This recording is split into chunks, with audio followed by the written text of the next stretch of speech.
ഓം കർപ്പണ്യദോഷോപഗതസ്വഭാവക പൃച്ഛാമിത്വം ധർമ്മസുമൂഢചേതക ശ്രേയസ്യാ നിശ്ചിതം രോഹിതന്മേ ശിഷ്യസേഹം ശാതിമാം താം പ്രപന്നം. ഓം നമോ ഭഗവതേ വാസുദേവായ. നമോ ഭഗവതേ വാസുദേവായ. ഓം ശ്രീകൃഷ്ണായ പരബ്രഹ്മണേ നമഃ. എല്ലാ സജ്ജനങ്ങൾക്കും ഗുരുവായൂരപ്പൻ്റെ നാമത്തിൽ സാഷ്ടാംഗ പ്രണാമം.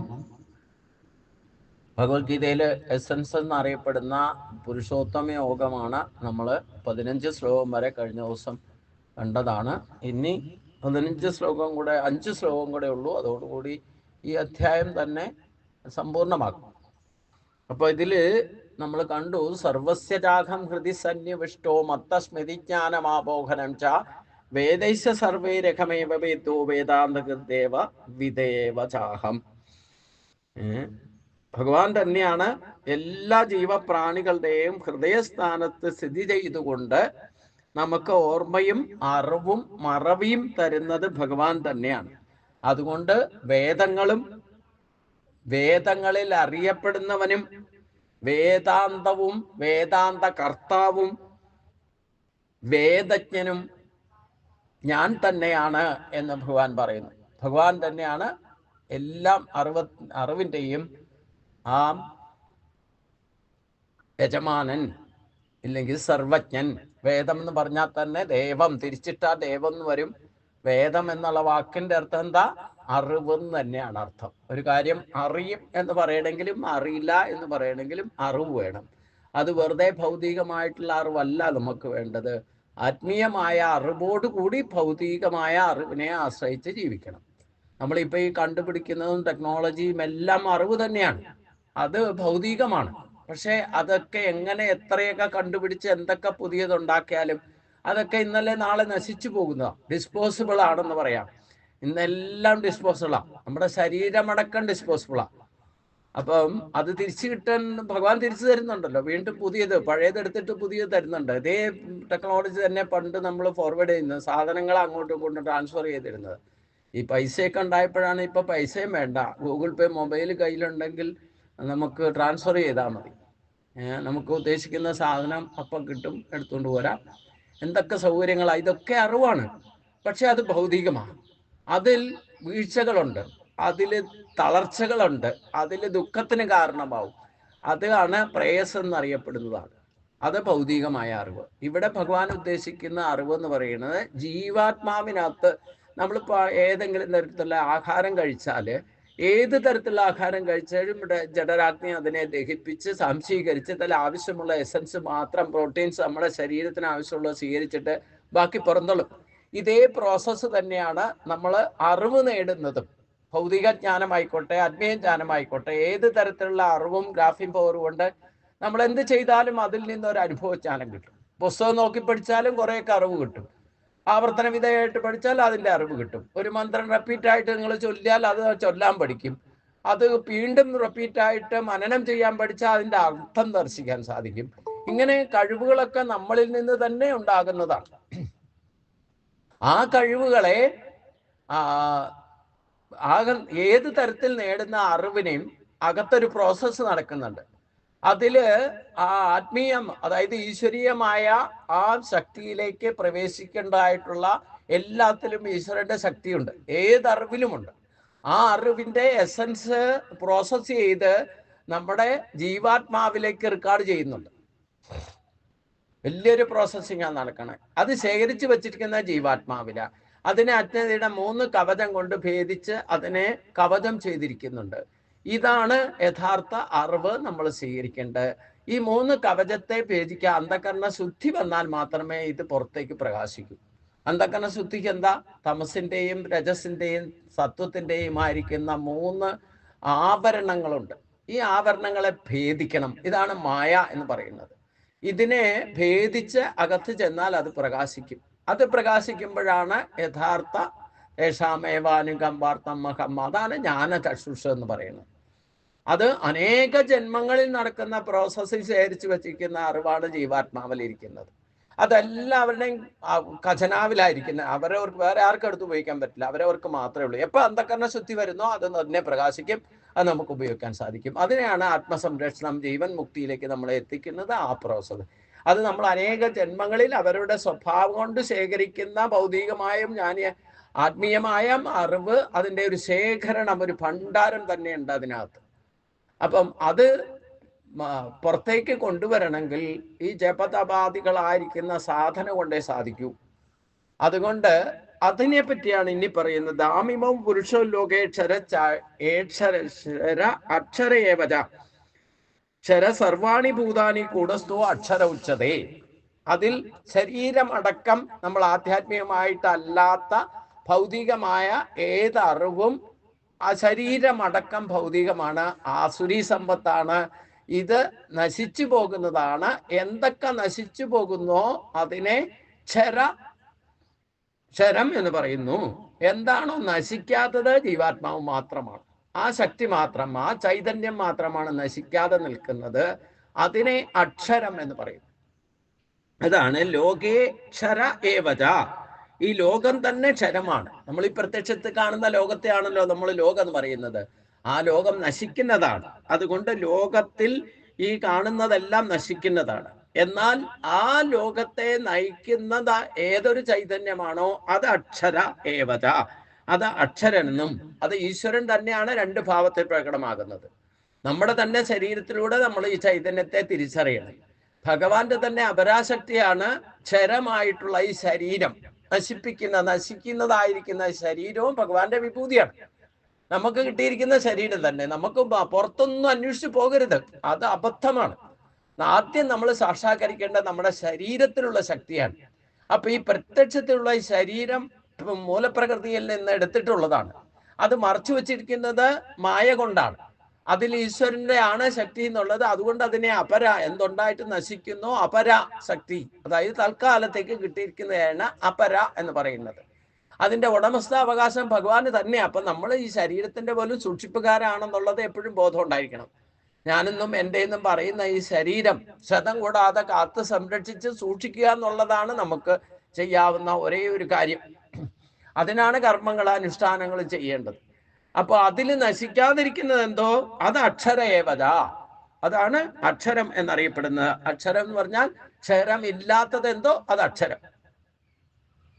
ഇമൗ തൗ പുരുഷവും, രണ്ട് പുരുഷന്മാരുണ്ട്. ഒന്ന് നശിക്കുന്ന പുരുഷനും ഒന്ന് നശിക്കാത്ത പുരുഷനും. രണ്ടുമാണ് ഈ ശരീരം. ഇത് രണ്ടും കൂടെ ചേർന്ന് പ്രവർത്തിക്കുമ്പോഴാണ് ഞാനെന്നും എൻ്റെ എന്നുള്ള ബോധമുണ്ടാകുന്നത്. ക്ഷര സർവാണി ഭൂതാനി, ക്ഷരമാണ് സകല ജീവജാലങ്ങളും എന്ന് പറഞ്ഞാൽ അതിൻ്റെ ശരീരങ്ങള്. ഈ പ്രത്യക്ഷ പ്രപഞ്ചം ക്ഷരമാണ്. നമ്മുടെ ശരീരം തന്നെ കത്തിച്ച കേവലം 50 ഗ്രാം ചാരത്തിൽ അവസാനിക്കും. ഈ പറയുന്ന 10, 60 കിലോ 100 കിലോ ഉണ്ടായിക്കോട്ടെ, കത്തിച്ചു കഴിഞ്ഞാൽ 50 ഗ്രാം ചാരമേ ബാക്കി ഉണ്ടാവുള്ളൂ.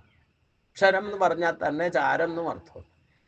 അപ്പൊ അതുകൊണ്ട് കൂടസ്ഥ അക്ഷര ഉച്ചത, അതിലെ കൂടസ്ഥനെ അക്ഷരപുരുഷൻ, അതിലെ നശിക്കാത്തതായിരിക്കുന്ന ജീവചൈതന്യത്തെയാണ് കൂടസ്ഥൻ എന്ന് പറയുന്നത്. അത് തന്നെയാണ് അക്ഷരം ഉച്ചതേ. അതാണ് ഏറ്റവും നശിക്കാതെ നിൽക്കുന്നത് എന്തോ അതാണ് ഉയർന്നു നിൽക്കുന്നത് എന്ന് പറഞ്ഞാൽ. ഉച്ചതേ എന്ന് പറഞ്ഞാൽ ഏറ്റവും ഉയർച്ചയുള്ളതും എല്ലാത്തിനെയും നയിക്കുന്നതുമായിരിക്കുന്ന ആ ഊർധ്വമൂലത്തിലിരിക്കുന്നതിനാണ് ഉച്ചതേ എന്ന് പറഞ്ഞതിൻ്റെ കാര്യം. അതിൻ്റെ ശക്തി തന്നെയാണ് നമ്മുടെ ജീവചൈതന്യമായിട്ട് നമ്മുടെ ശരീരത്തിരിക്കുന്നത്. സ്ത്രീയുടെ ശരീരമായാലും പുരുഷന്റെ ശരീരമായാലും ബ്രാഹ്മണന്റെ ആയാലും വേണ്ടില്ല, ഏത് ജാതി മതത്തിൽപ്പെട്ട ആളും വേണ്ടില്ല, ഈ ശരീരത്തിൽ ജീവനുണ്ടോ ആ ജീവചൈതന്യം നശിക്കാത്ത ഈശ്വരന്റെ ശക്തിയാണ്. ഈശ്വരന്റെ തന്നെ നശിക്കുന്നതായിരിക്കുന്ന ഒരു ശക്തിയാണ്. അപരാപ്രകൃതിയിൽ നിന്ന് സൃഷ്ടിച്ചിരിക്കുന്നതാണ് ഈ ശരീരം എന്ന് പറയുന്നത്. അപ്പൊ നശിക്കുന്നതിനെ ക്ഷരം എന്നും നശിക്കാത്തതിനെ അക്ഷരം എന്ന് പറയുന്നു. ഇതും ഒന്ന് ഊർധ്വമൂലത്തിലിരിക്കുന്ന അതേ ശക്തിയുടെ രണ്ട് ഭാവമാണ്. ഇതിനെ രണ്ടിനെയും ഒന്നാക്കുക, അതാണ് നമ്മൾ ഈശ്വരനിലേക്ക് എത്താനുള്ള സാക്ഷാത്കാരത്തിനുള്ള വഴി. അതന്നെയാണ് ഗീത ഉപദേശിക്കുന്ന അദ്വൈതാമൃതവർഷിണി എന്ന് പറയുന്നത്. ഈ രണ്ടില്ലാത്ത ഭാവത്തിലേക്ക് നമ്മൾ എത്തണം. അതാണ്, അതറിഞ്ഞാൽ ക്ഷരം നശിക്കുന്നതാണ്, അക്ഷരം നശിക്കാത്തതാണ്. ഭഗവാന്റെ മായാശക്തിയാണ് അക്ഷരപുരുഷൻ എന്ന് ശങ്കരഭാഷ്യം പറയുന്നത്. മായാശക്തി തന്നെ മറിഞ്ഞിരിക്കുന്നത് എന്തോ അതാണ് അക്ഷരപുരുഷൻ. അത് വ്യക്തമല്ല. നമുക്ക് ഓൾ ബോഡി CT സ്കാൻ നടത്തിയാലും ഈ ശരീരത്തിലെ അംഗപ്രത്യയങ്ങളും കാണാൻ പറ്റും. പക്ഷെ അതിലിരിക്കുന്ന ജീവനെ നശിക്കാതിരിക്കുന്ന ജീവനെ ഒരു ക്യാമറയ്ക്കും ഫോട്ടോ ഫ്ലാഷിൽ കാണില്ല. ഇനി ഓൾ ബോഡി CT സ്കാൻ നടത്തിയാലും സ്കാനിങ് മെഷീനൊക്കെ കണ്ടുപിടിച്ചിട്ടുണ്ടെങ്കിലും അതിലെ ജീവനെ കാണാൻ പറ്റില്ല.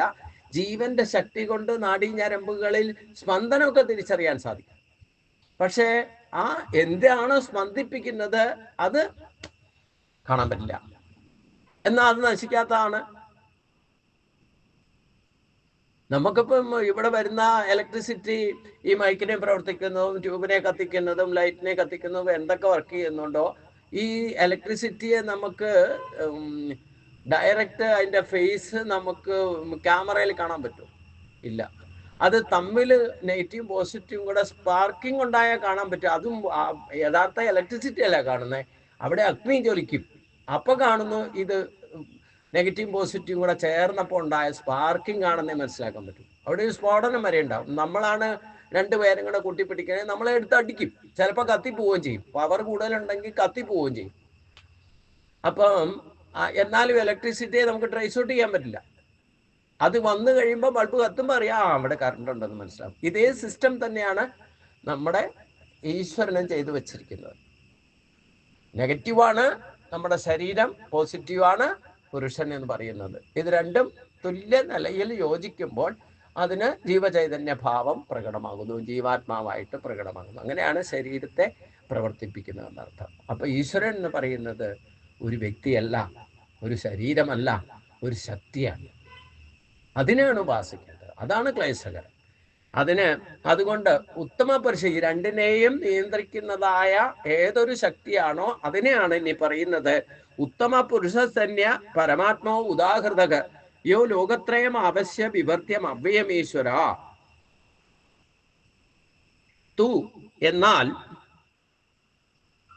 അവ്യയ ഈശ്വര, യാതൊരു നാശരഹിതമായ ഈശ്വരൻ, നാശരഹിതനായ ഈശ്വരൻ ലോകത്രയം ആവശ്യ മൂന്ന് ലോകങ്ങളെയും പ്രവേശിച്ച് വിവർത്തി ഭരിക്കുന്നവോ പരമാത്മാ ഇതി ഉദാഹൃതക പരമാത്മാവെന്ന് അറിയപ്പെട്ടവനായ സ ഉത്തമ പുരുഷ, ആ ഉത്തമ പുരുഷൻ അന്യനാകുന്നു. എന്നാൽ യാതൊരു ഈശൻ മൂന്ന് ലോകങ്ങളിലും പ്രവേശിച്ച് ഭരിക്കുന്നുവോ അവയെ നിലനിർത്തുന്നുവോ പരമാത്മാവെന്ന് അറിയപ്പെട്ടവനായ ആ ഉത്തമ പുരുഷൻ ശരാക്ഷര പുരുഷന്മാരിൽ നിന്നും അന്യനാകുന്നു. അതായത് നമ്മുടെ ശരീരത്തിലിരിക്കുന്ന ജീവചൈതന്യവും ശരീരവും, ഗുരുവായൂരപ്പന്റെ അപരാശക്തിയാണ് ശരീരം, ജീവചൈതന്യം പരാശക്തിയാണ്. ഇതിനെ രണ്ടിനെയും യോജിപ്പിച്ച് നിർത്തിയിരിക്കുന്ന ഊർധ്വമൂലത്തിലിരിക്കുന്ന ഒരു ശക്തിയുണ്ട്. ആ ശക്തിയാണ് ഉത്തമ പുരുഷൻ എന്ന് പറയുന്നത്. ഇത് അക്ഷര പുരുഷന്മാരിലും ഉപരിയാണ്. അത് അന്യമായിട്ടാണ് ഇരിക്കുന്നത് എന്ന് പറഞ്ഞാൽ അത് വേറിട്ടാണ് ഇരിക്കുക. ബന്ധം ഉണ്ടായിരുന്നെങ്കിൽ പരസ്പരം ഒരു അനന്യമായ 2 അങ്കുലം മുകളിലായിരിക്കുക. ഇപ്പൊ 2 അങ്കുലത്തിന്റെ വ്യത്യാസം ഉണ്ടെന്നർത്ഥം.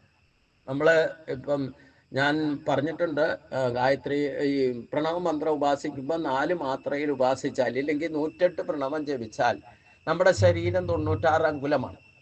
ആ 96 അങ്കുലം വളർന്നാൽ 108 അവസാനിക്കും. ശരീരം വരെ, അതായത് സഹസ്രാര പത്മം വരെ 96 അങ്കുലം. അവിടെ നിന്ന് 12 അങ്കുലം മുകളിലാണ് ഈശ്വരൻ പരമാത്മാവും ജീവാത്മാവുമായിട്ടുള്ള കണക്ഷൻ. ഇതിലെ 10 അങ്കുലം മുകളിലാണ് നമ്മുടെ 10 അങ്കുലം വരെ നമ്മുടെ ജീവന്റെ ശക്തി പ്രസരിക്കും. ഈശ്വരന്റെ ശക്തി, പ്രപഞ്ചപ്രാണൻ, ഈ പറയുന്ന ഉത്തമ പുരുഷന്റെ പ്രാണശക്തി, പ്രപഞ്ച പ്രാണന്റെ ശക്തി, അതാണ് പ്രപഞ്ചപ്രാണൻ എന്ന് പറയുന്നത്. അത് വന്നാല് 10 അങ്കുലത്തിന് മുകളിൽ 2 അങ്കുലം മുകളിൽ നിൽക്കും. ഈ 2 അങ്കുലം കൂടെ യോജിപ്പിക്കണം. അതാണ് കണക്ക് 108 എന്ന് പറയുന്നത്. അപ്പൊ 108 മന്ത്രം ജപിക്കുക എന്ന് പറഞ്ഞാൽ ഏത് മന്ത്രം ജപിച്ചാലും 108 ജപിക്കുക എന്ന് പറയുന്നത് എന്താ? നമ്മുടെ ശരീരത്തിലെ പ്രാണശക്തിയെ കടത്തിക്കൊണ്ടുപോയി സഹസ്രാര പത്മത്തിൽ 10 അങ്കുലം മുകളിലെത്തി പിന്നെ 2 അങ്കുലമായിട്ട് യോജിപ്പിക്കണം.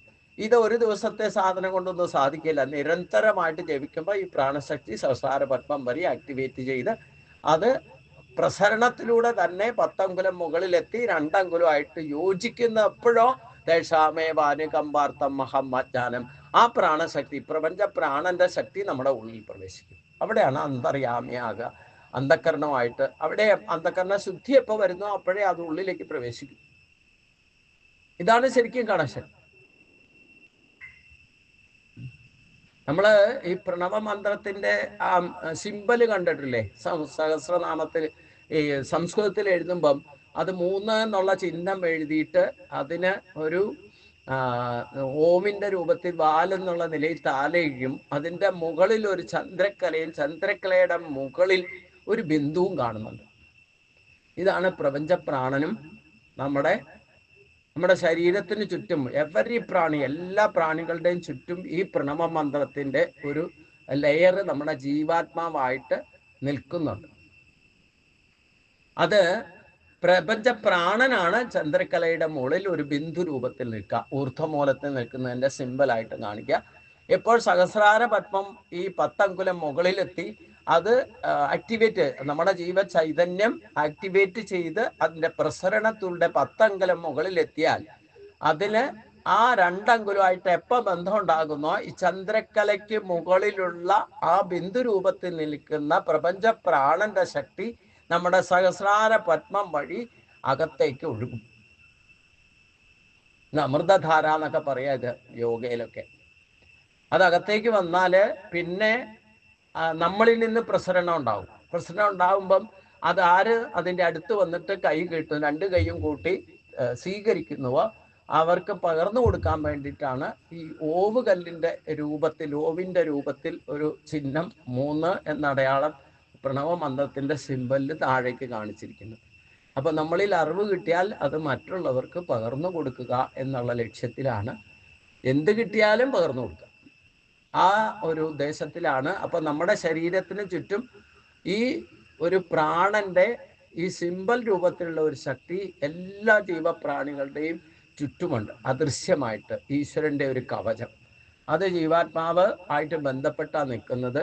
അത് 10 അങ്കുലം വരെ, 10 അങ്കുലം എന്ന് പറയുമ്പോൾ എത്ര ദൂരം വരും? 1-2 സെന്റിമീറ്ററിന്റെ അകത്തേ വരുള്ളൂ. അത് സഹസ്രാര പത്മത്തിലാണ് 10 അങ്കുലം. ബാക്കിയുള്ള ശരീരത്തിന്റെ മറ്റു ഭാഗങ്ങളിൽ പ്രാണന്റെ പ്രസരണം 1 സെന്റിമീറ്റർ, 1 അങ്കുലിയുടെ ദൂരത്തിലേ പ്രസരിക്കും. അത് നമ്മൾ ജപിക്കുന്നതനുസരിച്ച് അതിന്റെ പ്രസരണത്തിന്റെ റേഞ്ച് വർദ്ധിക്കാം.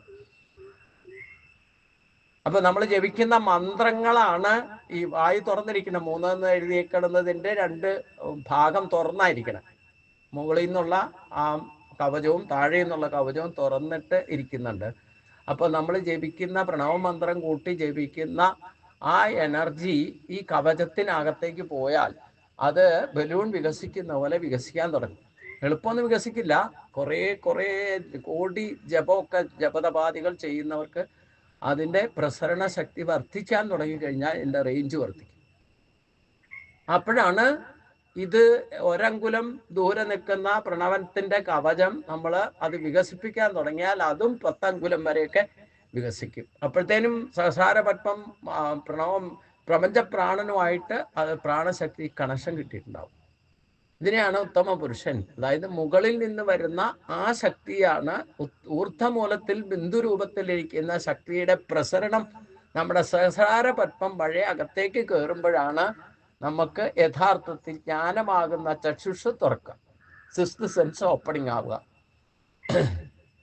അത് എപ്പോൾ ഏത് ജന്മത്തിൽ സാധിക്കും എന്നൊന്നും പറയാൻ പറ്റില്ല.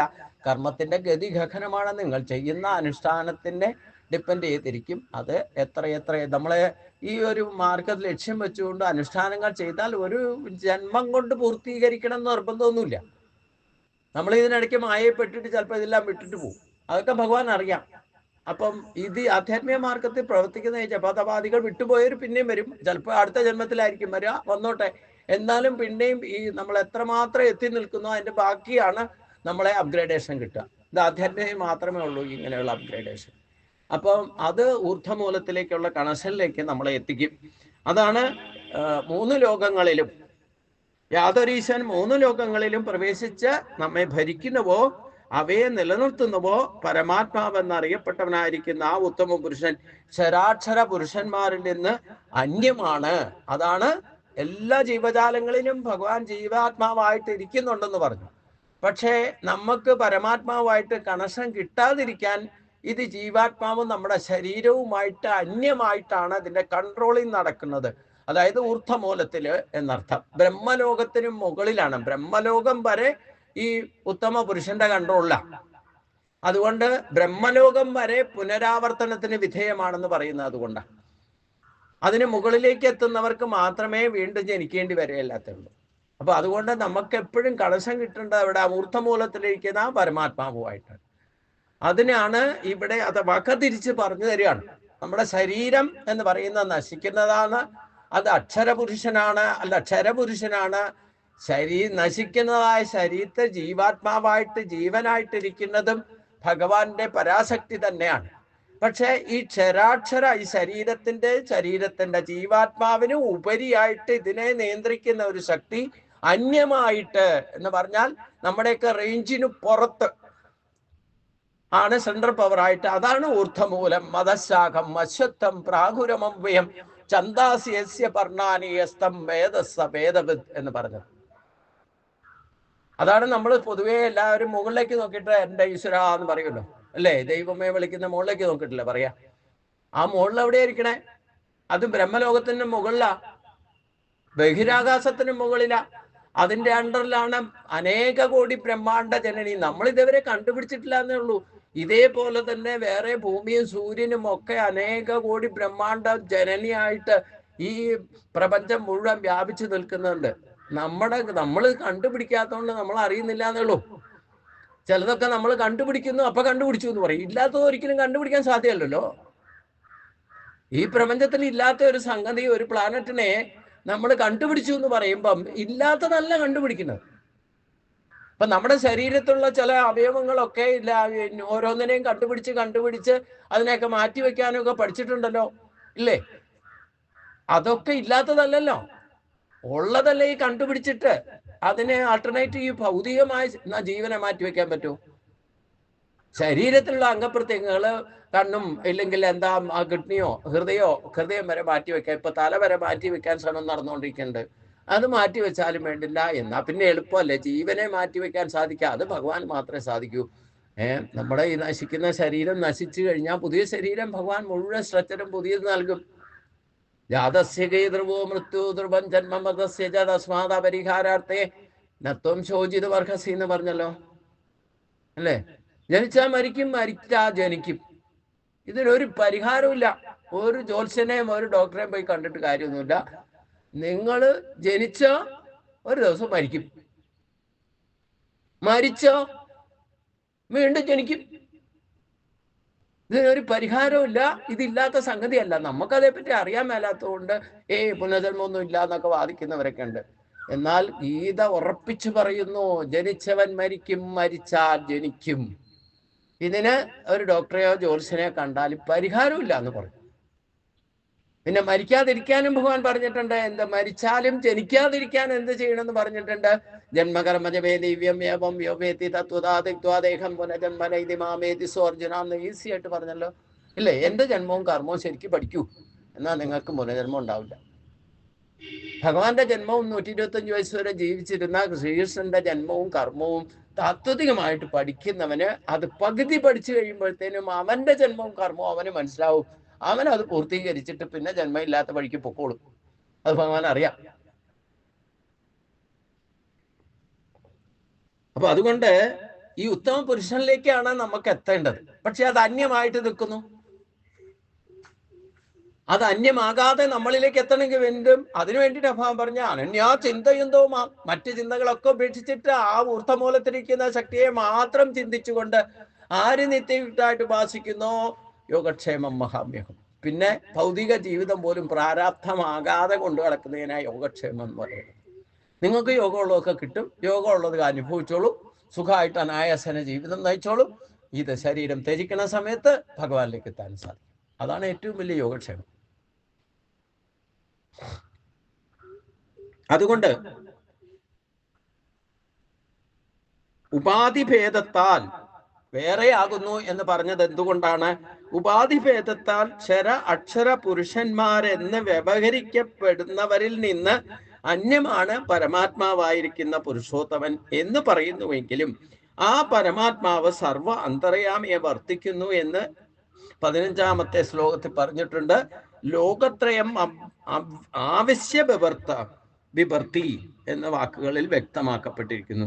ലോകത്രം ആവശ്യ, എവിടെ ആവശ്യം, ലോകത്രയത്തിൽ 3 ലോകങ്ങളിലും എവിടെ ആവശ്യമുണ്ടോ അതിലൊക്കെ ജീവാത്മാ രൂപത്തിൽ പ്രവർത്തിക്കുന്നത് ഈ ഊർധ്വമൂലത്തിലിരിക്കുന്ന അന്യമായ ശക്തി എന്ന് തോന്നിക്കുന്നുവെങ്കിലും എവിടെ ഭഗവാന്റെ ശക്തി പ്രവർത്തിക്കുന്നോ അവിടെ അത് പ്രസരിക്കും എന്ന് മനസ്സിലാക്കണം. നമുക്ക് ഈ രണ്ടായിട്ട് കാണുന്നത് എപ്പോഴും അന്യമായിരിക്കുന്നത് എന്താ?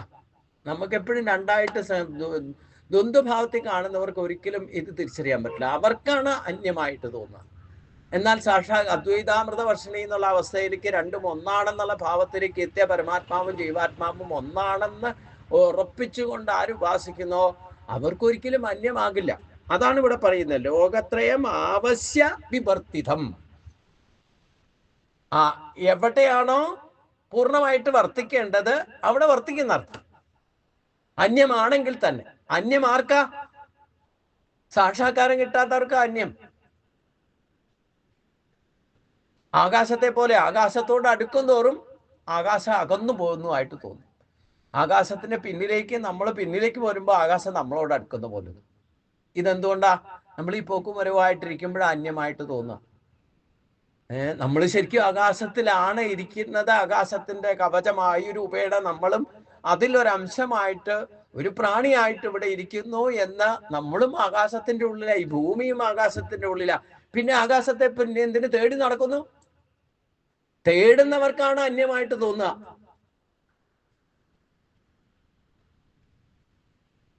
അത് ഗഹനമായിട്ടൊന്ന് ചിന്തിച്ചു നോക്കണം. നമ്മൾ ആകാശം, ഈ ഭൂമി അടക്കം, ഈ പറയുന്ന പ്ലാനറ്റ്സ് എല്ലാം ഉണ്ട്. എല്ലാ ഗ്രഹങ്ങളും, സൂര്യചന്ദ്രാദി നക്ഷത്ര ഗോളങ്ങളും, ഈ ഭൂമിയും, നമ്മൾ ഇരിക്കുന്ന ഭൂമിയും, നമ്മളും, എല്ലാ പ്രാണികളും ഈ ആകാശമാകുന്ന കവചത്തിനകത്ത് തന്നെ ഇരിക്കണം. ആകാശം എന്ന് പറഞ്ഞാൽ ഭഗവാന്റെ പരമാത്മാവ് ചൈതന്യം നിറഞ്ഞു നിൽക്കുന്ന സ്ഥലം എന്ന് വിചാരിച്ചോളൂ. അതിനകത്തല്ലേ നമ്മൾ ഇരിക്കണേ. പിന്നെ ഭഗവാൻ അന്യമായിട്ട് തോന്നിയാൽ അപ്പൊ രണ്ടായിട്ട് തോന്നും. ഒന്നായിട്ട് തോന്നുന്നവർക്ക് നമ്മൾ അതിന്റെ ഉള്ളിൽ തന്നെ ഇരിക്കണേ. നമ്മുടെ ഉള്ളിലിരിക്കുന്ന അത് തന്നെ, പുറത്തിരിക്കുന്നു അത് തന്നെ. പിന്നെ എവിടെ തേടേണ്ട ആവശ്യമുണ്ടോ? അതാണ് വിഭർത്യം അവ്യയം ഈശ്വര. ലോകത്രയം വിഭർത്യ അവ്യയം ഈശ്വര എന്ന് പറഞ്ഞതിന്റെ കാര്യം. അതുകൊണ്ട് യസ്മാത് ശരോ അതീതോഹം അക്ഷരാദി അഭിചോത്തമ അതോ അസ്മി ലോകേ വേദേജ പ്രതിത പുരുഷോത്തമ. യസ്മാൽ അഹം അക്ഷരം അതീത. യാതൊന്ന് ഹേതുവായിക്കൊണ്ട് ഞാൻ ക്ഷരത്തെ അതിക്രമിച്ചവനായിട്ടും അക്ഷരാദ് അഭി ച ഉത്തമ, അക്ഷരത്തെക്കാളും ഉത്തമനായിരിക്കുന്നുവോ. അതായത് അക്ഷരം എന്ന് പറയുന്നത് നശിക്കുന്നത്, അതിനേക്കാളും ഉത്തമമായിരിക്കുന്നത് നശിക്കാത്തതെന്തോ. ആ നശിക്കാത്തതിനെ അധലോകം വേദേജ അഹം, അത് ഹേതുവായിക്കൊണ്ട്, അതായത് നശിക്കാത്തതിനെ ഹേതുവായിക്കൊണ്ട് ലോകത്തിലും വേദത്തിലും ഞാൻ പുരുഷോത്തമ പ്രതിത അസ്മി, പുരുഷോത്തമൻ എന്ന് പ്രസിദ്ധനായി തീർന്നിരിക്കുന്നു. യാതൊരു കാരണത്താൽ ഞാൻ ക്ഷരത്തെ അതിക്രമിച്ചവനായിട്ടും അക്ഷരപുരുഷനേക്കാളും ഉത്തമനായിട്ടിരിക്കുന്നുവോ അതിനാൽ തന്നെ ലോകത്തിലും വേദത്തിലും ഞാൻ പുരുഷോത്തമൻ എന്ന് പ്രസിദ്ധനാകുന്നു. അതായത് നമ്മുടെ നശിക്കുന്നതായ ശരീരം അപരാശക്തിയാണ്. ആ നശിക്കുന്ന ശരീരത്തെക്കാളും ശരീരത്തിലുള്ള ജീവചൈതന്യത്തെക്കാളും, ജീവചൈതന്യവും പുരുഷൻ തന്നെയാണ്, പക്ഷേ ഈ നശിക്കുന്ന ശരീരത്തെക്കാളും അതിനും ഉപരിയാണ് ജീവാത്മാവ്. നശിക്കാത്തതാണ്. ഈ നശിക്കാത്തതിനെയും നശിക്കുന്നതിനെയും ചേർത്ത് വച്ചിരിക്കുന്ന ഒരു ശക്തി ഊർധ്വമൂലത്തിലിരിക്കുന്നുണ്ട്. ആ ശക്തിയാണ് ഇവിടെ ഉത്തമ പുരുഷൻ അഥവാ പുരുഷോത്തമൻ എന്ന് വിശേഷിപ്പിക്കുന്നത്. അതാണ് ഉത്തമ പുരുഷൻ. അപ്പൊ എല്ലാത്തിനും ആ യജമാന ഭാവത്തിൽ നിൽക്കുന്ന ആ ഈശ്വര ശക്തി ഊർധ്വമൂലത്തിലിരിക്കുന്ന സെൻട്രൽ പവർ തന്നെയാണ് പുരുഷോത്തമൻ എന്ന ലോകത്തിൽ പ്രസിദ്ധനായിരിക്കുന്നത്. അതിനെയാണ് നമ്മള് ആത്യന്തികമായിട്ട് അറിയേണ്ടത് എന്ന് പറഞ്ഞാൽ ഈ ഒരു സത്യം നമ്മുടെ ശരീരത്തിലൂടെ തന്നെ നമ്മൾ അറിയണം.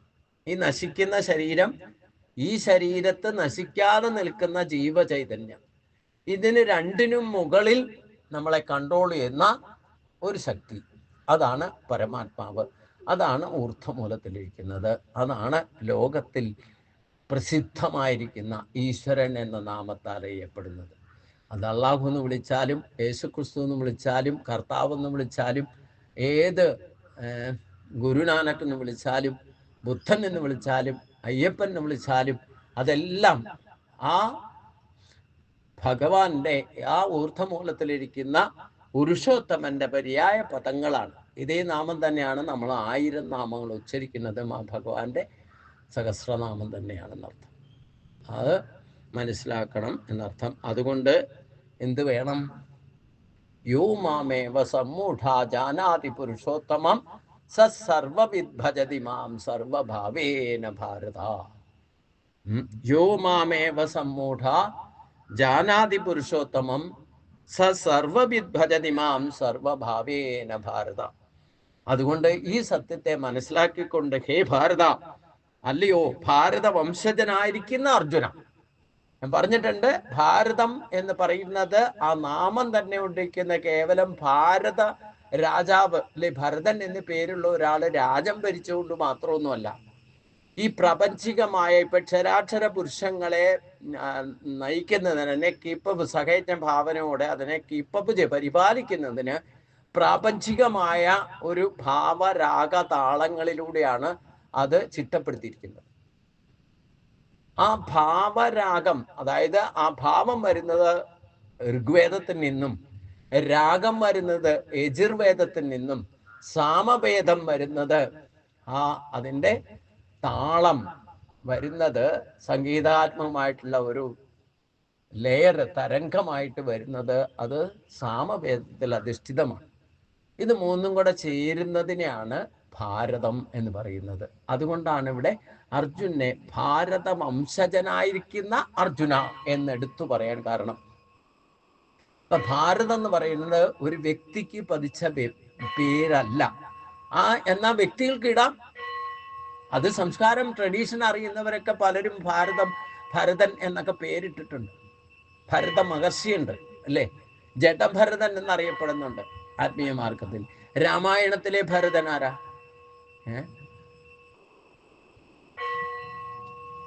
രാമന്റെ തന്നെ ചതുർബാഹു രൂപത്തിലാണ് ഇവര് 4 പേരും. ശംഖചക്ര ഗദാപത്മങ്ങളുടെ സ്ഥാനത്താണ് ഭരത ശത്രുഘ്നന്മാരെന്ന് പറയുന്നത്. ശംഖും ചക്രവുമാണ് ഭരതനും ശത്രുഘ്നും. അപ്പൊ അതുകൊണ്ട് ആ ഉത്തമ പുരുഷനായിരിക്കുന്ന ഭഗവാനെ, അതിനാൽ ഈ ലോകത്തിലും വേദത്തിലും ഞാൻ പുരുഷോത്തമൻ എന്ന് പ്രസിദ്ധനായിരിക്കുന്നു. അതുകൊണ്ട് ആ സത്യത്തെ മനസ്സിലാക്കിയിട്ട് യോ മാമേവ സമ്മൂഢോ ജാനാതി പുരുഷോത്തമം സർവവിദ് ഭജതി മാം സർവഭാവേന ഭാരത. അതുകൊണ്ട് മറ്റെല്ലാം വിട്ടിട്ട് എല്ലാ ഭാവത്തിലും എല്ലാ രാഗത്തിലും എല്ലാ താളത്തിലും നിങ്ങൾ എന്നെ തന്നെ ഭജിക്കൂ എന്നാണ് ഭഗവാൻ പറഞ്ഞ് അവസാനിപ്പിക്കുന്നത്. യോ മാമേവ സമ്മൂഢോ ജാനാതി പുരുഷോത്തമം. ഈ സത്യത്തെ മനസ്സിലാക്കിയിട്ട് ഭജിക്കണം. നമ്മുടെ ശരീരത്തെക്കാളും നശിക്കാതെ നിൽക്കുന്നത് എന്താ? ജീവനാണ്. ആ ജീവനാണ് ശരീരത്തെ സംരക്ഷിക്കുന്നത്.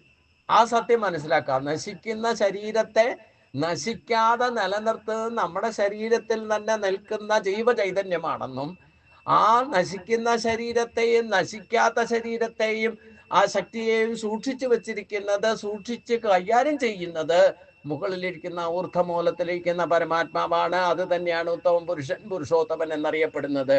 ഈ സത്യത്തെ മനസ്സിലാക്കിക്കൊണ്ട് യോമാമേവ സമ്മൂഢ, സകല സമ്മൂഢത്തെയും കളഞ്ഞിട്ട് എന്ത് കളയണം? ജാനാതി പുരുഷോത്തമ, എന്നെ തന്നെ. അപ്പൊ ആരാണ് ഞാൻ? ആരാണ് എൻ്റെ ശരീരത്തെയും നമ്മുടെ ജീവചൈതന്യത്തെയും പ്രകാശിപ്പിക്കുന്നത്? ഇന്നത്തെ മോഹൻജിയുടെ ഒരു മെസ്സേജ് ഞാൻ എല്ലാ ഗ്രൂപ്പിലൊക്കെ ഇടാറുണ്ട്, അത് വായിച്ചു നോക്കൂ. നമ്മുടെ ശരീരത്തിലുള്ള ചൈതന്യത്തെ പ്രകാശിപ്പിക്കുന്ന ചൈതന്യം ആരാണ്, എന്താണെന്ന് അന്വേഷിക്കുക. അതാണ് നമ്മൾ ഭക്തി ചെയ്യേണ്ടതെന്ന് അദ്ദേഹത്തിൻ്റെ മെസ്സേജ് ഉണ്ട്. ഇന്നത്തെ മെസ്സേജ് അതാണ്. വെറുതെ ഒരു ചൈതന്യത്തെ അന്വേഷിക്കുകയല്ല വേണ്ടത്.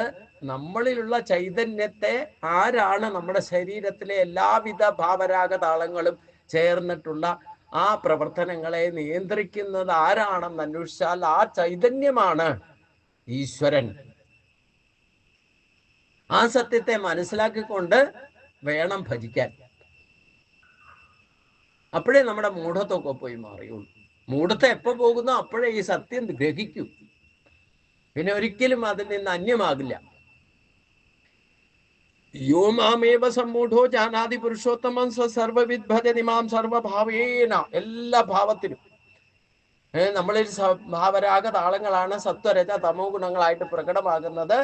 അത് ഉറപ്പിച്ചുകൊണ്ട് എല്ലാ ഭാവത്തിലും നിങ്ങൾ സത്വത്തിൽ വർദ്ധിച്ചാലും വേണ്ട, രജസിൽ പ്രവർത്തിച്ചാലും വേണ്ടില്ല, തമസിൽ മയങ്ങിയാലും വേണ്ടില്ല, സ്വപ്നം കാണുന്നത് വരെ ഈശ്വരനെ ആയിട്ട് മാറണം. അതാണ് ശക്തി. അപ്പൊ അതുകൊണ്ട് പിന്നെ ആ ഒരു സ്ഥിതിയിലേക്ക് എത്തിയാലാണ് നമുക്ക് എല്ലാ ഭാവത്തിലും ഈശ്വരനെ മനസ്സിലാക്കാൻ സാധിക്കും.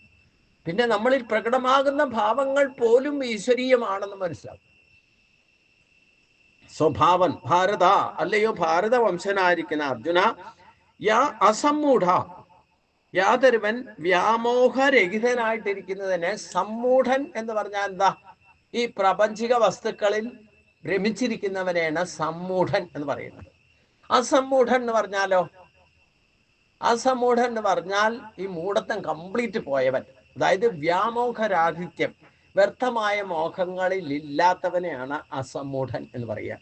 അങ്ങനെ ജാനാതി പുരുഷോത്തമം, അങ്ങനെ ആ ഇപ്രകാരം മോഹരഹിതനായിട്ട് ഇപ്രകാരം എന്നെ പുരുഷോത്തമനായിട്ട് ആരറിയുന്നുവോ അവൻ എല്ലാം അറിഞ്ഞവനായിട്ട് സകല പ്രകാരത്തിലും എന്നെ തന്നെ ഭജിക്കും. പരമാത്മാവിനെ അറിയുക എന്നതാണ് പരമാത്മാവിനെ സാക്ഷാത്കരിക്കുക എന്നർത്ഥമാക്കുന്നത്. അപ്പൊ ഈശ്വര സാക്ഷാത്കാരത്തിന് വേണ്ടിയിട്ട് എന്ന് പറയുന്നതും പരമാത്മാ സാക്ഷാത്കാരം എന്ന് പറയുന്നതും ബ്രഹ്മസാക്ഷാത്കാരം എന്ന് പറയുന്നതും ഒക്കെ ഒന്ന് തന്നെയാണ്. അവിടെയൊക്കെ വേദം, 4 വേദവും പറയുന്നത് എന്താ? തത്വമസി, അഹം ബ്രഹ്മാസ്മി, പ്രജ്ഞാനം ബ്രഹ്മ, ഇതൊക്കെ പറയുന്നത് ഒന്ന് തന്നെയാ ലക്ഷ്യമാക്കുന്നത്. ആ പരമാത്മാവിനെ അറിഞ്ഞു കഴിഞ്ഞാൽ പിന്നെ ഞാൻ തന്നെയാ പരമാത്മാവ് എന്ന ബോധത്തിലേക്ക് എത്തുമ്പോൾ, ഞാൻ തന്നെ എന്ന് പറഞ്ഞാൽ എന്നിലുള്ള ജീവ ചൈതന്യം, ശരീരമല്ല അവിടെ. അപ്പം ആ സത്യത്തെ മനസ്സിലാക്കണം, മനസ്സിലാക്കിയിട്ട് വേണം ഭജിക്കാൻ. ആര് മനസ്സിലാക്കുന്നുവോ അവൻ എന്താകും? ഇതി ഗുഹ്യതമം ശാസ്ത്രം ഇതമുക്തം മയാനഘ ഏതൻ ബുദ്ധ്വാ ബുദ്ധിമാൻ സ്യാത് കൃതകൃത്യസ്യ ഭാരത. അല്ലയോ അർജുന, അനഘ എന്ന് പറഞ്ഞാൽ പാപരഹിതനായിരിക്കുന്ന അർജുന എന്നാണ്. അനഘൻ എന്ന് പറഞ്ഞാൽ പാപരാഹിത്യം വന്നവൻ. അനഘ ഭാരത, പാപരഹിതനായിരിക്കുന്ന അർജുന, ഇതി ഗുഹ്യതമം ഇതം, ഇപ്രകാരം അത്യന്തം രഹസ്യമായിരിക്കുന്ന ഈ ശാസ്ത്രം മയാ ഉക്തം, ശാസ്ത്രം എന്നാൽ പറയപ്പെട്ടു. ഏതത് ബുദ്ധ്യ, ഇതിനെ അറിഞ്ഞിട്ട് ബുദ്ധിമാൻ കൃതകൃത്യസ്യാത്, ബുദ്ധിമാൻ കൃതകൃത്യനായി ഭവിക്കും. അല്ലയോ അർജുന, ഇപ്രകാരം അത്യന്ത രഹസ്യമായിരിക്കുന്ന ഈ ശാസ്ത്രം എന്നാൽ പറയപ്പെട്ടു, ഞാൻ നിനക്ക് ഉപദേശിച്ചു എന്നർത്ഥമാക്കാം. ബുദ്ധിമാനായിരിക്കുന്ന മനുഷ്യൻ ഇത് അറിഞ്ഞിട്ട് കൃതകൃത്യനായിട്ട് ചെയ്യേണ്ടത് ചെയ്യേണ്ട സമയത്ത് ചെയ്യുന്നവനായിട്ട് ഭവിക്കും എന്നാണ് പറയുന്നത്. ഈ സത്യത്തെ മനസ്സിലാക്കുന്നവനാണ് കൃതകൃത്യനാകുക.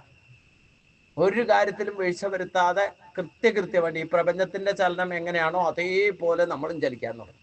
നമ്മൾ ചെയ്യുന്ന കാര്യങ്ങളിലും എന്ത് ചിന്ത, വാക്ക്, പ്രവൃത്തി എല്ലാത്തിലും കൃത്യനിഷ്ഠ, ഭക്തി, വിവേചന ശക്തി, ദൃഢനിശ്ചയം, ത്യാഗമനസ്സതി, ഈ 5 ഗുണങ്ങൾ അവന് പ്രകടമാകും.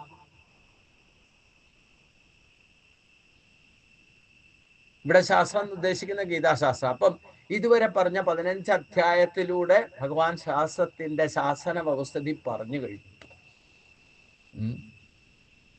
ഇനിയുള്ളത് അതിൻ്റെ വകതിരിവാണ്. ഗുണദോഷങ്ങളെ തിരിച്ചറിയാനുള്ള ആ ഗുണം എന്താണെന്നും ദോഷം എന്താണെന്നും ആണ് അടുത്ത അധ്യായത്തിൽ പറയുന്നതും. അത് ഈ ദോഷം ബാധിക്കാതിരിക്കണം എന്നുണ്ടെങ്കിൽ എന്തൊക്കെയാണ് ശ്രദ്ധിക്കേണ്ടത്, 3 വിധത്തിലുള്ള ശ്രദ്ധയുണ്ട്, അതിനെപ്പറ്റിയൊക്കെ പറയുന്നത് അടുത്ത അധ്യായത്തിൽ. പിന്നെ ഇതുവരെ പറഞ്ഞ കാര്യങ്ങളെല്ലാം കൂടെ ഒന്ന് സംഭരിച്ച് പറയുകയാണ്, സംഗ്രഹമായിട്ട് പറയുന്നതാണ്, സംക്ഷിപ്തമായിട്ട് പറയുന്നതാണ് 18-ാം അധ്യായം. അപ്പം ഗീതയുടെ ഉപദേശം ശരിക്കും പറഞ്ഞാൽ 15-ാം അധ്യായം കൊണ്ട് അവസാനിക്കുകയാണ്. അതാണ് ഇവിടെ പറഞ്ഞ് അവസാനിപ്പിക്കുന്നത്. ഇത് ഗുഹ്യതമം ശാസ്ത്രം, ഈ ശാസ്ത്രത്തിൻ്റെ അത്യന്ത രഹസ്യമാണ് 15-ാമത്തെ അധ്യായത്തിൽ പറഞ്ഞത്. ആ രഹസ്യത്തെ ശരിക്കും അങ്ങോട്ട് മനസ്സിലാക്കിയിട്ട് നമ്മൾ മനസ്സിലാക്കി കഴിഞ്ഞാൽ തന്നെ അവൻ ബുദ്ധിമാന്മാരിൽ ബുദ്ധിമാനായിത്തീരും. അവനായിരിക്കും കൃത്യനിഷ്ഠ, ഭക്തി, വിവേചനശക്തി, ദൃഢനിശ്ചയം, ത്യാഗമനസ്സതി ഓടുകൂടി പ്രവർത്തിക്കാൻ സാധിക്കുക. അവനാണ് യഥാർത്ഥത്തിൽ ഭാരതീയൻ എന്നറിയപ്പെടുക. ഈ ഒരു അവസ്ഥയിലേക്ക് എത്തണമെങ്കിൽ പാപരാഹിത്യം, അന്ധകരണശുദ്ധിയും വിവേകം ഉള്ളവർക്ക് ഈ ഒരു അച്ചീവ്മെന്റിലേക്ക് എത്താൻ സാധിക്കും. ഈ ഒരു അച്ചീവ്മെന്റ് ആണ് നമ്മുടെ ഈ അനുഷ്ഠാനങ്ങളുടെയൊക്കെ, ഇതാണ് പരമപദത്തിലേക്ക്, ജീവൻ മുക്ത ഭാവത്തിലേക്കുള്ള ലക്ഷ്യത്തിലേക്ക് നമ്മൾ എത്തണമെങ്കിൽ നമുക്ക് പ്രാരാബ്ധങ്ങൾ ഉണ്ടെങ്കിൽ പോലും അതുപോലും ഇല്ലാതെ ആക്കിക്കൊണ്ട് കൃതകൃത്യതയോടുകൂടി പ്രവർത്തിച്ച്, പ്രവൃത്തി മാർഗത്തിലല്ല നിവർത്തി മാർഗത്തിൽ പ്രവചിച്ച് അതൊക്കെ കംപ്ലീറ്റ് ക്ലീൻ ആക്കി വെക്കാൻ സാധിക്കണമെങ്കിൽ ഈ ഒരു അവസ്ഥയിൽ ഈ ശാസ്ത്രം ശരിക്കും മനസ്സിലാക്കിയാൽ അവൻ അത് സാധിക്കുന്നവർ. നിസ്സാര കാര്യമാണ്. ഞാൻ പറഞ്ഞില്ലേ, കൃത്യമായിട്ട് 1 മണിക്കൂർ കൊണ്ട് കഞ്ഞി ഉണ്ടാക്കി, അത് കഴിഞ്ഞിട്ട് പാരായണം കഴിഞ്ഞിട്ട് 15 മിനിറ്റ് കൊണ്ടാണ് ഞാൻ ഭഗവാനെ നേദിക്കാനുള്ള പാൽപ്പായസം ഉണ്ടാക്കി. അതും ഒക്കെ കൊടുക്കേണ്ടതൊക്കെ കൊടുത്ത് പാത്രം കഴുകി വെച്ചു ഇത്രയും സമയത്തിനിടയ്ക്ക്. അതിനിടയ്ക്ക് ഇവിടെ തൂത്തു തരാനൊക്കെ വരുന്ന ആ പാത്രമൊക്കെ കഴുകി തരാനും ആളുണ്ട്. പക്ഷെ അതൊക്കെ കൃത്യമായിട്ട് ചെയ്യിപ്പിക്കുകയും വേണം, ചെയ്യാൻ വേണം, ചെയ്യിപ്പിക്കുകയും വേണം. കൂടി ചെയ്യേണ്ടതും ചെയ്തല്ലോ. നമ്മൾ കൂടിയിരുന്ന് ജപിച്ചു, എത്ര പേര് 10-20 പേര് വന്നു, അവരെല്ലാം ഉണ്ടാക്കിയത് കൂടി കഴിച്ചു, മറ്റുള്ളവർക്കും കൊടുത്തു, ഞാനും കഴിച്ചു. അപ്പം ഇവിടെയാണ് യഥാർത്ഥത്തിൽ ഒരു കൃതകൃത്യത എന്ന് പറയുന്നത്. ഇത് പ്രാക്ടിക്കൽ തലത്തിലേക്ക് എന്താ ശാസ്ത്രം ശരിക്കും മനസ്സിലാക്കിയാൽ നമുക്ക് പിന്നെ സുഖം. ഇങ്ങനെ കൃത്യമായിട്ട് ചെയ്യാൻ സാധിക്കുക എന്ന് പറയുന്നത്, അതിൽ നമ്മൾ ഒന്നും ബാക്കി വെക്കരുത്. നിങ്ങൾ പ്രത്യേകം ശ്രദ്ധിക്കണം. അടുക്കളയിൽ പണിയെടുത്താലും പുറത്ത് പണിയെടുത്താലും ചായ ഉണ്ടാക്കലും വേണ്ടില്ല. ചായ ഉണ്ടാക്കി കൊടുത്തു കഴിഞ്ഞാൽ ആ പാത്രമൊക്കെ അപ്പം കഴുകി വെച്ചോളാം. നിങ്ങൾ ബാക്കി വെച്ചാൽ അത് ഉണങ്ങും, പിന്നെ ഇരട്ടി സമയം വേണം അത് കഴുകിയെടുക്കണം. അടുക്കളയിൽ ചെന്ന് നോക്കിയാൽ അറിയാമല്ലോ, വാഷിംഗ് മെഷീനിലൊക്കെ പാത്രങ്ങൾ കുന്നുകൂടി കിടക്കണം വൈകുന്നേരം. ചിലപ്പോൾ രാവിലെ എഴുന്നേറ്റ ചായ വെക്കണമെങ്കിൽ ഈ പാത്രം കഴുകിയെടുത്താലേ പറ്റുള്ളൂ. അപ്പോൾ തലേദിവസമൊക്കെ കഴുകി വെച്ചിട്ട് വന്നാലോ ഒക്കെ കൃത്യമായിരിക്കും. അന്നേരം കഴുകാനും എളുപ്പമാണ്, അധ്വാനം കുറവാണ്. നിങ്ങൾ അത് കുറച്ച് നേരം കൈ വരെ പലപ്പോഴും ഞാൻ പല വീടുകളിൽ ശ്രദ്ധിച്ചിട്ടുണ്ട്. ഈ ഭക്ഷണം കഴിച്ചിട്ട് ഡൈനിങ് ടേബിളിൻ്റെ മുകളിൽ അവിടെ ഇരുന്നുകൊണ്ടായിരിക്കും വർത്തമാനം ചർച്ച ചെയ്യുക. ആ ചർച്ച ചെയ്യുമ്പോൾ കയ്യിലെ വരെ ഭക്ഷണം കഴിച്ചതിൻ്റെ അവശിഷ്ടം ഉണങ്ങും. മുകളിൽ ഫാനും കൂടെ ഇട്ടിട്ടെങ്കിൽ സമയമില്ല, 5-10 മിനിറ്റിനകം ഉണങ്ങും. പിന്നെ കൈ കഴുകണമെങ്കിൽ ശരിക്കും സോപ്പിട്ട് കഴുകണ്ടേ. ഇങ്ങനെ പാത്രവും കൂടെ, അപ്പോൾ അവിടെ ഇരിക്കുന്ന പ്ലേറ്റും ബാക്കിയുള്ള പാത്രങ്ങളോ അതും ഇല്ലേ, ഡ്രൈ ആയി പോവില്ലേ. നമ്മൾ വർത്താനം ഇതൊക്കെ കഴിഞ്ഞിട്ട് എടുത്തു വെച്ചിട്ട് കൈയൊക്കെ കഴുകിയിട്ട് വന്നിരുന്ന് വർത്താനം പറഞ്ഞോളൂ.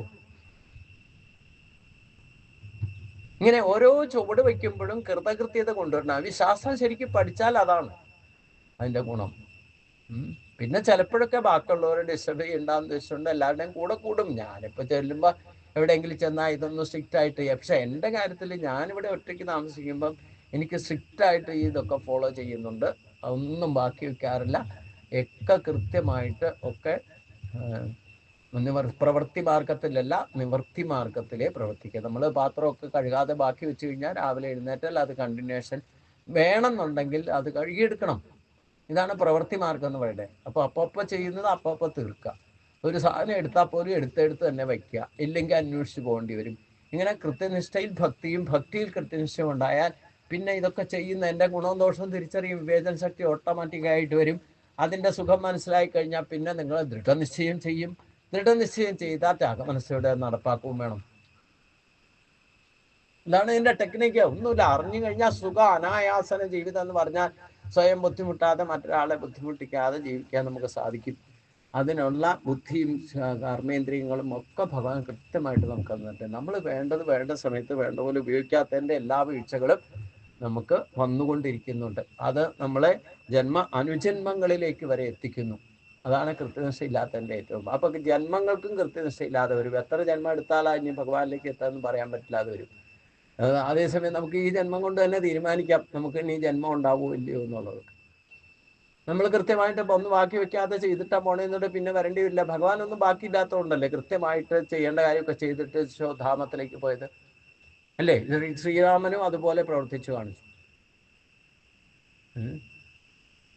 അപ്പം ഈശ്വരൻ തന്നെ മനുഷ്യന്റെ ബോധവൽക്കരിക്കാൻ വേണ്ടിയിട്ടാണ് ഇതൊക്കെ ചെയ്ത് കാണിച്ചത്. ശ്രീരാമൻ തന്നെ രാമായണത്തിൽ പറയുന്നുണ്ട്, ഞാനിങ്ങനെ